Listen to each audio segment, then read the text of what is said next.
Hi everyone, welcome back to my channel. इस video में पढ़ने वाले हैं हम जियोमॉर्फोलॉजी का topic landforms created by erosional work of river. ठीक है, ये जो हमारा मेन टॉपिक है, इसका जो मेन चैप्टर है हमारा, उसका नाम है वर्क ऑफ रिवर और रिजल्टेंट लैंडफॉर्म्स। ठीक है, तो देखिए बेसिकली हमने क्या पढ़ा था पिछले वीडियो में, इरोजनल वर्क ऑफ रिवर।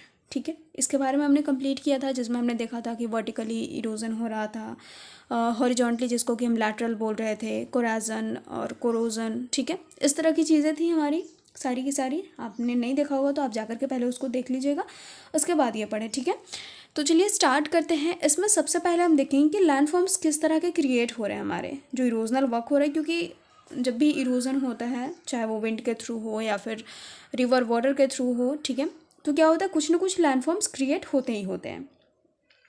तो जो लैंडफॉर्म्स हमारे क्रिएट हो रहे हैं रिवर के इरोजन की वजह से, उसके बारे में पढ़ेंगे हम। सबसे पहला जो लैंडफॉर्म है वो है रिवर वैली। ठीक है, रिवर की वजह से क्या हो रही है, रिवर की वजह से जो वैलीज़ हैं वो बन रही हैं। अब वो किस तरह से बन रही हैं ये ज़रूरी है जानना। ठीक है, क्योंकि ऐसे तो बहुत सारी घाटियाँ होती हैं, लेकिन नदियों की वजह से किस तरह की घाटियाँ बनती हैं वो उनके बारे में बात करेंगे हम। ठीक है, the valley which are carved out by the rivers. ठीक है, ये किसकी वजह से बनती है, कौन इन्हें बनाता है, ये रिवर्स, जो रिवर वैली होती हैं वो रिवर की वजह से बनती हैं। ठीक है, नाउ जो इसका एक हमारा है जीता जागता उदाहरण, ठीक है, बोल सकते हैं ऐसा, वो है वी शेप्ड वैली। ठीक है, सबने नाम सुना है। ये क्या होता है, वी शेप का आकार जो है वो बनाता है। ठीक है, वी तरह का आकार बनाता है। अब कैसे बनाता है वो देखिए, कुछ इस तरह का होता है। ठीक है, ऐसे होता है, ऐसे होता है। तो ये क्या है, वी बन रहा है हमारा, वी शेप बन रहा है। अब इधर से ऐसे क्या हो रहा है, ये रिवर हमारी फ्लो कर रही है। ठीक है, इस तरह का होता है। या फिर अभी यहाँ आ गया, ऐसे आ गया, ठीक है, फिर ऐसे आ गया, पता चला ये इधर रिवर, फिर ऐसे ऐसे ऐसे ऐसे आ रही है हमारी। ठीक है, तो ये क्या कर रहा है, ये वी तरह का एक शेप बना रहा है। तो इसी को हम क्या कहते हैं, इसी को हम कहते हैं वी शेप्ड वैली। ठीक है, अब ऐसा नहीं है कि ज़रूरी नहीं है कि ये वैली ऐसी ही होगी इनिशियल स्टेज में एकदम, और बस रिवर यहाँ से फ्लो करना शुरू हुई। ऐसा भी हो सकता है कि वैली जो है वो ऐसी हो। ठीक है, ऐसी हो, अब बीच में से रिवर धीरे धीरे फ्लो कर रही है, तो फ्लो करते करते धीरे धीरे ये क्या हो, इरोड होते होते ये वी शेप का आकार ले लेता है। ठीक है, और ऐसा भी नहीं है कि एक बार ये वी शेप बन गया तो ये बस वैसे ही, मतलब वी शेप में ही हमेशा रह जाएगा। ठीक है, ऐसा कुछ नहीं होता है। ये क्या होता है, वी शेप से धीरे धीरे फिर क्या होता है, ये पूरा का पूरा ऐसे धीरे धीरे फ्लैट होने लगता है, धीरे धीरे इरोड होकर के। Okay, the valley is deep, very deep and narrow. Both the valley sides meet together at the valley floor and thus water always touches the valley sides.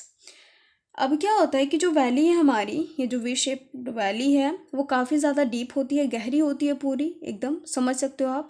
तो हम ये बोल सकते हैं कि क्या होता है, वर्टिकली इरोजन होता है और नीचे भी होते रहता है। ठीक है, तो नीचे मतलब ये बाद में होता है, जो हमारा लैटरल इरोजन होता है वो बाद में होता है, जो क्या करता है इसके बैंक को बढ़ाता है। ठीक है, रिवर के जो किनारे होते हैं उनको बढ़ाता है, तो वो लैटरल इरोजन बाद में होता है। लेकिन पहले क्या होता है, पहले हमारा वर्टिकल इरोजन ज़्यादा होता है, जिसकी वजह से ये क्या होता है, ये वी शेप में आ जाता है। ओके, इसकी वजह से ये क्या होता है, ये काफ़ी ज़्यादा नैरो होता है, एकदम नैरो दिख रहा है। ठीक है, और क्या होता है, ये डीप होता है, काफ़ी गहरा भी होता है। और जो बोथ वैली साइडेड हैं वो कहाँ पे मिलते हैं, नीचे, ये जो तल है ना हमारा, वहाँ पे ये दोनों साइड्स मिलते हैं हमारे। ठीक है, formed in the initial stage, youthful stage of erosion. हम ऐसा बोल सकते हैं कि ये जो हमारी वे शेप्ड वैली बनती है वो कब बनती है, इनिशियल स्टेज में ही फॉर्म्ड हो जाती है। ठीक है, हमने पढ़ा हुआ है, जैसे हड़प्पन कल्चर में हम पढ़ते हैं कि पहले क्या होता है, प्री हड़प्पन होता है, फिर मैच्योर होता है, फिर पोस्ट होता है। ठीक है, तो उसी तरह से क्या होता है, हमारे जो वैली बनती हैं उनमें भी क्या होता है, एक इनिशियल स्टेज होता है, फिर वो मैच्योर होती हैं, फिर क्या होता है, वो पोस्ट स्टेज उनका आ जाता है, लैटर स्टेज आता है। ठीक है, तो जो इनिशियल स्टेज होता है ना, जब वो बनना स्टार्ट होती हैं उसी टाइम में क्या होता है, उसी टाइम में ये उनका यूथफुल स्टेज होता है, जिसमें ये वी शेप का आकार लेती हैं। Are the result of vertical erosion, ये क्या होती हैं, ये वर्टिकल इरोजन की वजह से बनती हैं, वर्टिकल इरोजन के रिजल्ट की वजह से इनका आकार ऐसा होता है। Gradually widened due to lateral erosion, धीरे धीरे क्या होता है, स्टार्टिंग में तो मैंने बताया कि ये वर्टिकली इरोड होती है, उसके बाद धीरे धीरे लैटरल इरोजन की वजह से नीचे उनका जो ये समतल है उसके इरोजन की वजह से इनका जो बैंक है वो इरोड होने लगता है, इधर से भी इरोड होएगा, तो ये क्या होगा, ये जो है इसका बढ़ेगा। ठीक है, इसका जो बैंक है रिवर का वो बढ़ेगा, तो ये लंबी होती जाएगी। सॉरी, आपको दिख तो नहीं रहा है, देखो मैं तब से बता रही हूँ और दिख नहीं रहा है किसी को। देखो ये जो हमारी वैली है, ठीक है, आई डोंट नो, मुझे याद नहीं है कि ये आपको दिखा होगा कि नहीं, इसलिए मैं फिर से एक बार बता दे रही हूँ। ये हमारी वी शेप की कुछ वैली बनती है, ठीक है, ये ऐसे वी शेप हमारा बन रहा है, रिवर ऐसे आती है हमारी, ठीक है। तो स्टार्टिंग में क्या होता है कि स्टार्टिंग में ये वैली ऐसी नहीं होती है। स्टार्टिंग में हो सकता है कि वो वैली ऐसी हो, ठीक है, या फिर हल्का सा ऐसा टूटा हुआ हो, ऐसा हो सकता है। इरोजन की वजह से धीरे धीरे वाटर इसमें से फ्लो करता है, तो ये जो वैली है हमारी वो वर्टिकली इरोड होते जाती है और ये काफ़ी गहरी होती है, डीप हो जाती है, और देखो नैरो है ना, नैरो है, ठीक है। तो ऐसी हो जाती है। उसके बाद क्या होता है, थोड़े दिनों बाद, मतलब काफ़ी टाइम लगता है इसमें, थोड़े दिनों बाद नहीं होता है, ठीक है। तो क्या होता है कि वर्टिकल इरोजन होने के बाद क्या होता है, धीरे धीरे ये हॉरिजॉन्टली, मतलब हॉरिजॉन्टल इरोजन तो नहीं लिखा हुआ था हमारे बुक में, क्या था, लैटरल इरोजन था, ठीक है, याद है सबको। तो लैटरल इरोजन की वजह से इसका जो बैंक है, ये जो रिवर इतने में बह रही है, अब इसका बैंक जो है वो इधर होते रहेगा, मतलब कि ये जो है नीचे से भी इरोजन होना शुरू हो जाएगा, ठीक है। तो ये जो रिवर का बैंक है वो काफ़ी ज़्यादा विडेंट हो जाएगा, ठीक है। ये रिवर क्या हो जाएगी, ये रिवर चौड़ी होने लगेगी, ठीक है। और फिर उसके बाद क्या होगा, जैसे हमने अभी हड़प्पन कल्चर की बात की, ठीक है, तो प्री था, मैच्योर था और पोस्ट था, तो वैसे ही क्या होगा, अभी ये इनिशियल स्टेज में ऐसी थी, ठीक है, फिर धीरे धीरे ये ऐसी होगी, तो इनिशियल स्टेज में इसका वी शेप हो जाएगा, ठीक है। फिर इरोड होते होते क्या होता है, ये ऐसे हो जाती है, ठीक है, मतलब कि वी शेप इसका ख़त्म होने लगता है, ठीक है। मैच्योर होने के बाद जब ये पोस्ट में आ जाती है, लैटर वर्जन में आती है, लैटर स्टेज में, तब क्या होता है, ये धीरे धीरे फ्लैट होने लगती है। ओके, ब्रॉड देखो लिखा हुआ है, become quite broad with flat valley floor during mature stage of valley development। valley development का जब ये mature stage आता है, ठीक है, तो mature stage में क्या होता है, जो हमारी वैली होती है वो, उसका जो फ्लोर होता है वो धीरे धीरे एकदम पूरा फ्लैट होने लगता है, और वो वैली भी होती है वो वी शेप से हटने लगती है, ठीक है। समझ में आ गया सबको। अब हम आगे बढ़ते हैं। V shaped valley are divided into two types. अब टू टाइप्स में इनको डिवाइड किया गया है, ठीक है। एक्चुअली जिस बुक में मैं पहले से पढ़ा रही थी उसमें ये टू टाइप्स नहीं दिए हुए थे, ये दोनों ही अलग अलग दिए हुए थे, बट जो हमारा एक बुक है जो मॉर्फोलॉजी का शविंदर सिंह वाला, उसमें, ठीक है, उसमें ये वी शेप्ड के टू टाइप्स दिए हुए थे, ठीक है, तो वैसे मैंने लिख दिया। ये हमारे एक हो गए गॉर्ज और दूसरा क्या है, कैन्यन्स। अब ये क्या होते हैं, तो ये भी वैसे ही होते हैं, ठीक है, मतलब वो भी हमारे वी शेप्ड वैली का दिया हुआ है तो वैसे ही बन रहे होंगे, लेकिन ये क्या होता है, इनका शेप ऐसे नहीं होता है। ये क्या होता है, ये इस तरह के होते हैं, ऐसे, इसमें से वाटर फ्लो कर रहा है तो काफ़ी नैरो हो गए और काफ़ी डीप भी होते हैं। कैन्यन्स और गॉर्जेस, गॉर्जेस दोनों क्या होते हैं, दोनों लगभग सेम होते हैं, ठीक है। कैन्यन्स क्या होता है, थोड़ा सा एक्सटेंड हो जाता है और ज़्यादा, और गॉर्जेस क्या होते हैं, उतना ज़्यादा एक्सटेंड नहीं होते, काफ़ी ज़्यादा नैरो रह जाते हैं। Okay, a very deep and narrow valley is called a gorge formed by river when it vertically erodes the rocks। vertically erosion हो रहा है, याद रखिएगा, यहाँ पे lateral erosion नहीं हो रहा है, lateral होगा थोड़ा बहुत होगा, लेकिन यहाँ पे vertically ज़्यादा होता है, जिसकी वजह से ये deep and narrow होता है, ठीक है, नहीं तो यहाँ पे narrow नहीं होता। Most of the Himalayan reverse have carved out deep and narrow gorges, ठीक है, जो हमारे हिमालयन रिवर्स होती हैं उन्होंने काफ़ी सारी ऐसे गॉर्जेस बनाए हुए हैं, ठीक है, जब वो फ्लो करती हैं ना तो उन्होंने काफ़ी सारी ऐसी गॉर्जेस बनाए हुए हैं, जैसे कि एग्जाम्पल में हम जो हमारे इंडस रिवर है, ब्रह्मपुत्र रिवर है, ठीक है, तो ये ऐसी जो वैली हैं, ऐसी जो गॉर्जेस हैं उनका निर्माण करती हैं।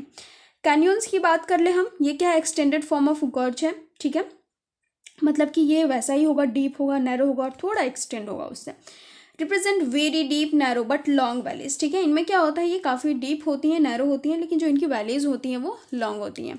The steepness of the valleys depends upon the nature of the rocks. जो उनकी किनारी होती हैं, ठीक है, जो वैलीज के किनारे होते हैं, उनके जो ढलान होता है वो किस पर डिपेंड करते हैं, वो रॉक्स पे डिपेंड करते हैं कि रॉक्स किस तरह का है, ठीक है। अब रॉक्स की बात क्यों हो रही है यहाँ पे, क्योंकि जो हमारे रॉक्स बहुत ज़्यादा हार्ड होते हैं, ठीक है, जैसे कि ये हार्ड रॉक हो गया हमारा, और ये हमारा सॉफ्ट रॉक हो गया। तो सॉफ्ट रॉक क्या होता है, वो बहुत जल्दी क्या होता है, वो ख़त्म होने लगता है, मतलब कि वो वाटर के साथ रिएक्ट करता है, वाटर के साथ पिघलना शुरू होता है, ठीक है, टूटने लगता है। लेकिन जो हार्ड होता है वो उतना जल्दी रुकता नहीं है, मतलब उतना जल्दी टूटता नहीं है, ठीक है। आगे बढ़े हम, आगे हमारे पास क्या है, आगे है वाटरफॉल, ठीक है। तो एक लैंडफॉर्म के बारे में हमने अच्छे से पढ़ा, सबको समझ में आ गया होगा आई थिंक। अब नेक्स्ट जो है वो है वाटरफॉल। वाटरफॉल सबने देखा हुआ है, बहुत सारे वाटरफॉल्स के नाम भी आपको पता होंगे। वाटरफॉल्स क्रिएट कैसे होते हैं वो देखते हैं। Waterfalls are or simply falls are caused because of sudden descents or abrupt breaks in the longitudinal course of rivers due to a host of factors, जैसे कि अर्थ मूवमेंट हो गया। ठीक है, अब देखो ऐसे कोई भी रिवर ऐसे फ्लो कर रही है, ठीक है, फ्लो कर रही है।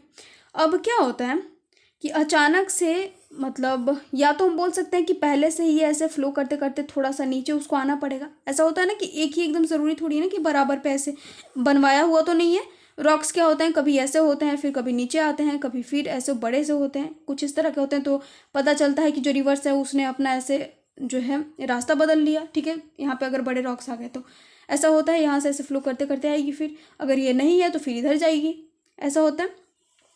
तो अब ये जो हमारा क्या है, ये हमारा एकदम सीधा सीधा आ रही है। ठीक है, अब ऐसा होगा कि यहाँ पे ये इस तरह का कुछ बना हुआ, इस तरह का शेप अगर है रॉक्स का, तो ये क्यों हो सकता है? या तो अर्थ मूवमेंट की वजह से हो सकता है ना, अपलिफ्टमेंट होता है रॉक का, आपको पता है। या फिर जो हमारे जो अर्थ के जो क्रस्ट है वो क्या होता है, कभी अंदर की तरफ जाता है डाउनवर्ड, कभी ऊपर की तरफ आ जाता है। ठीक है, इस तरह के अर्थ मूवमेंट्स होते रहते हैं, टेक्टोनिक प्लेट्स भी खिसकते रहता है। ठीक है, तो इन सब की वजह से क्या होगा, ये सीधा तो बह रही है नदी आराम से, अब क्या होगी, उसको ऐसे नीचे आना पड़ेगा। तो बहुत टाइम ऐसा होता है कि वो काफ़ी सुंदर, काफ़ी अच्छा सा एकदम वाटरफॉल क्रिएट कर देती है। ठीक है, तो वाटरफॉल ऐसे क्रिएट होता है। आगे हमारे पास क्या है, आगे हमारे पास है वाटरफॉल में be defined as a vertical drop of water of enormous volume from a great height in a long profile of rivers. अब ऐसा डायरेक्टली भी बोल सकते हैं कि वाटरफॉल क्या है, इसको हम ऐसा भी डिफाइन कर सकते हैं कि ड्रॉप ऑफ वाटर है जिसका वॉल्यूम क्या है, इनॉर्मस, मतलब कि ये ऐसे ऊपर से गिरती रहती है और काफ़ी सारा, मतलब ऐसा तो नहीं है कि एक बूंद दो बूंद ऐसे करके वाटरफॉल, ऐसा नहीं होता है, काफ़ी सारा उसका जो मतलब उसकी जो वॉल्यूम होती है वो काफ़ी होती है। ठीक है, और काफ़ी ग्रेट हाइट से होता है। वाटरफॉल जो होता है वो काफ़ी ग्रेट हाइट से भी गिरती है, तभी हम उसको वाटरफॉल बोलते हैं। ठीक है, नहीं तो थोड़ा बहुत रेसिस्टेंट तो ऐसे भी नदियों में आते ही रहते हैं, थोड़े बहुत तो ऐसे ऊपर नीचे पत्थर होते ही रहते हैं, लेकिन काफ़ी ज़्यादा अगर ऊपर से आ रही है तो उसको हम क्या करते हैं, उसको हम वाटरफॉल बना देते हैं। ठीक है, उसमें हम कुछ नहीं क्रिएट करते हैं, वो खुद ही वाटरफॉल का फॉर्म ले लेती है। Okay, waterfalls are divided into 2 broad categories. अब देखो वाटरफॉल 2 कैटेगरीज में बटी हुई हैं। कौन सी कैटेगरीज हैं, नॉर्मल और माइनर। ठीक है, नॉर्मल में क्या हो रहा है, include those waterfalls which are formed due to variation in resistant of rocks. Rocks के रेसिस्टेंट की वजह से, उनके वेरिएशन की वजह से अगर कोई वाटरफॉल बना हुआ है, ठीक है, तो उसको हम क्या कहते हैं, उसको हम नॉर्मल वाटरफॉल कहते हैं। माइनर वाटरफॉल क्या है, include the falls which are originated due to interruption in the cycle of erosion caused by rejuvenation. ठीक है, ये क्या होता है, ये ओरिजिनेट होती है, जो हमारा साइकिल ऑफ इरोजन होता है उसमें कुछ इंटरप्शन होता है रेजुविनेशन की वजह से, तो उसकी वजह से क्या होती है, ये क्रिएट होती हैं। ठीक है, ओरिजिनेट होती हैं। आगे हमारे पास क्या है, आगे है पॉट होल्स। पॉट होल्स क्या है, the kettle like small depression in the rocky beds of the river valleys are called pot holes which are usually cylindrical in shape. अब देखो जो केटल लाइक ऐसे हमारा वाटर आ रहा है, ठीक है, तो ऐसे वर्टिकली हो गया। ठीक है, अब डिप्रेशन यहाँ पे जो रॉक्स हैं वो किस तरह के होंगे, वो होंगे हमारे, देखो किधर थे, हाँ, ये सैंडस्टोन और ग्रेनाइट टाइप के जो रॉक्स होंगे उनकी वजह से यहाँ पे कुछ डिप्रेशन टाइप का बन जाएगा। ठीक है, तो उसी को हम क्या कहते हैं, सर्कुलर मोशन में यहाँ पे जब वाटर गिरेगी तो यहाँ पे कुछ सर्कुलर टाइप का वो घूमेगी। ठीक है, तो इसी को हम कहते हैं पॉट होल्स। ठीक है, बेसिकली ये सिलेंड्रिकल टाइप का हो जाता है ऐसे धीरे धीरे करके, और formed due to coarse grained rocks such as sandstone and granite. ठीक है, ये तीसरा लैंडफॉर्म होगा हमारा। उसके बाद क्या है, स्ट्रक्चरल बेंचेस। ठीक है, या फिर टेरेसेस भी बोल सकते हैं हम इसको। The step like flat surfaces on either side of present lowest valley floor are called terraces. ठीक है, ऐसे वैली है मान लेते हैं, ठीक है, ऐसे रिवर बह रही है, तो इसके जो इधर साइड है ना, इस तरह के कुछ बने हुए होते हैं। ठीक है, इस तरह के सीढ़ी नुमा, मतलब सीढ़ी तरह के कुछ ढाल बने हुए होते हैं, उनको हम कहते हैं स्ट्रक्चरल बेंचेस या फिर स्ट्रक्चरल टेरेसेस। ठीक है, form due to differential erosion of alternate bands of hard and soft rocks wets. अब ये कैसे होता है, ये जो हो रहा है ना, जो इरोजन हो रहा है वो उसमें हार्ड रॉक्स भी आएंगे, सॉफ्ट रॉक्स भी आएंगे। ठीक है, अब जैसे कि मैं बता रही हूँ, ऐसे हो गया। ठीक है, ऐसे, अब ये क्या हमारा, ये हार्ड रॉक है, ये जो है हमारा ये सॉफ्ट रॉक है, फिर ये हार्ड रॉक है, फिर ये सॉफ्ट रॉक है, ठीक है, मान लो। तो जो हमारी वाटर आएगी वो ऐसे आएगी, तो ये जो हार्ड रॉक है वो जल्दी यहाँ से हटने वाला नहीं है, तो ये ऐसे गिरेगी। लेकिन ये जो सॉफ्ट रॉक है ना वो धीरे धीरे करके ये पिघलती जाएगी, ठीक है, मतलब यहाँ से ख़त्म होती जाएगी। तो ये क्या होगा, ऐसे कटता जाएगा, यहाँ से वाटर फ्लो करेगा ऐसे, ठीक है। धीरे धीरे पता चलेगा कि यहाँ तक आ गया, तो ये नीचे से तो हट रहा है, तो ये ऊपर से क्या होगा, टूट के हट जाएगा यहाँ पे। फिर पता चले कि ये जो वाटर है वो यहीं से गिरना शुरू हो गई, ठीक है। लेकिन ये वापस यहाँ तक आएगी, क्योंकि ये इसको घटने में काफ़ी टाइम लगता है, ये हार्ड रॉक है क्योंकि, ठीक है। लेकिन इधर से भी क्या होगा, ये बहुत जल्दी हट जाएगा। जो सॉफ्ट रॉक होते हैं वो काफ़ी जल्दी हट जाते हैं। तो सॉफ्ट रॉक और हार्ड रॉक का बहुत ज़्यादा इसमें दिया हुआ है, क्योंकि इरोजन जो हो रहा है, इरोजन बहुत जल्दी कहाँ पे होगा, इरोजन जल्दी होगा सॉफ्ट रॉक में, हार्ड रॉक में उतनी जल्दी इरोजन नहीं होगा, ठीक है। तो इसकी वजह से स्ट्रक्चरल बेंचेस भी क्रिएट होते हैं, वाटरफॉल भी उनकी वजह से क्रिएट हो रहे थे, ठीक है, सॉफ्ट रॉक और हार्ड रॉक की वजह से।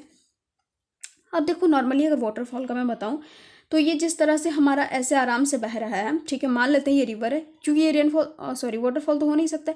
लेकिन अगर यहाँ से ये जो सॉफ्ट रॉक है वो हटा, ठीक है, यहाँ से टूट जाएगा, क्योंकि नीचे कुछ नहीं रहेगा। ये भी अगर सॉफ्ट रॉक खत्म हो जाएगा तो ये क्या हो जाएगा, नीचे ऊपर कुछ नहीं रहेगा, तो ये रॉक अपने आप ही यहाँ से टूट जाएगा, ठीक है। तो अब ये जो वाटर इधर से ऐसे करके आ रही थी, सॉरी दिख नहीं रहा था आपको, मैंने ध्यान नहीं दिया। अभी देखो ये जो हार्ड रॉक है, ये सॉफ्ट रॉक है, ये हार्ड रॉक है, ये सॉफ्ट रॉक है, ठीक है। ये सॉफ्ट रॉक को आप हटा दो, क्योंकि वाटर से ये रिएक्ट करेगा और ये पिघल के वाटर के साथ उधर चला जाएगा, ठीक है, यहाँ से हट जाएगा। तो ये क्या होगा, यहाँ से टूट जाएगा। यहाँ पे नीचे कुछ नहीं है तो यहाँ पे ये कैसे रहेगा, ये टूट जाएगा, ठीक है। अब दूसरे वाले तरफ आते हैं, तो ये जो नीचे का सॉफ्ट रॉक है हमारा, अगर ये धीरे धीरे खत्म हो गया वाटर की वजह से, ठीक है, तो जो हार्ड रॉक है हमारा वो क्या होगा, यहाँ से ही टूट जाएगा। अगर यहाँ तक खत्म हुआ तो यहाँ से टूट जाएगा। अब ये जो वाटर ऐसे करके इधर आ रही थी वो क्या होगा, वो वहाँ यहाँ से सीधा गिरेगी। तो अब ये जब सीधा गिरेगी तो ये हाइट इसकी नहीं है, हाइट भी है, तो ये वाटरफॉल का नहीं निर्माण कर रही है, बिल्कुल कर रही है, ठीक है। तो इस तरह से भी वाटरफॉल बनते हैं। यहाँ पे क्लियर हो गया होगा। रिवर टेरेसेस की बात करें, ठीक है, यही है हमारे रिवर टेरेसेस, ठीक है, रिवर के किनारे ही होते हैं। River terraces, the narrow flat surface on the either side of the valley floor, are called river terraces, which represent the level of former valley floors and the remnants of former flood plains. अब देखो ये किसको represent करती है, जो हमारी जो इधर साइड में जो बनी हुई रहती है रिवर टेरेसेस, वो हमारे फ्लोर को डिनोट करती है, ठीक है, उसको रिप्रेजेंट करती है। लेकिन उसका जो फ्लोर होता है ना वो ओल्डेस्ट फ्लोर होता है, ठीक है। ऐसा हो सकता है ना कि वाटर ऐसे बह करके एक बार फ्लड प्लेन, मतलब अगर बाढ़ आया हो तो यहाँ से बह करके फिर वापस, फिर जब नॉर्मल अवस्था में आई तो यहाँ बह रही हो, तो ये क्या होता है, एक टेरेसेस टाइप का बन जाता है। जब बाढ़ आया होगा तो जो सॉफ्ट रॉक होंगे वो पिघल गए होंगे, जो हार्डेस्ट होंगे वो रह गए होंगे, ठीक है। तो जो हार्डेस्ट होंगे वो रह जाएंगे, जो सॉफ्ट होंगे वो पिघलेंगे, तो वो टेरेस टाइप का बन ही जाएगा, वो सीढ़ी टाइप का बन ही जाएगा, ठीक है। तो यही है रिवर टेरेसेस, और ज़्यादा कुछ नहीं है इसमें। River terraces are generally form due to dissection of fluvial sediments of flood plains deposited along the valley floor. Okay, तो रिवर टेरेसेस कैसे फॉर्म्ड होते हैं, तो जब हमारे फ्लूवियल सेडिमेंट्स जो होते हैं, जो सेडिमेंट्स हमारे क्या होते हैं, फ्लड प्लेन से डिपॉजिट हो जाते हैं, किधर, वैली फ्लोर की तरफ, ठीक है। तो इससे वे ये बनता है। तो यहाँ तक सबका क्लियर हो गया, और ज़्यादा कुछ भी नहीं है इसमें।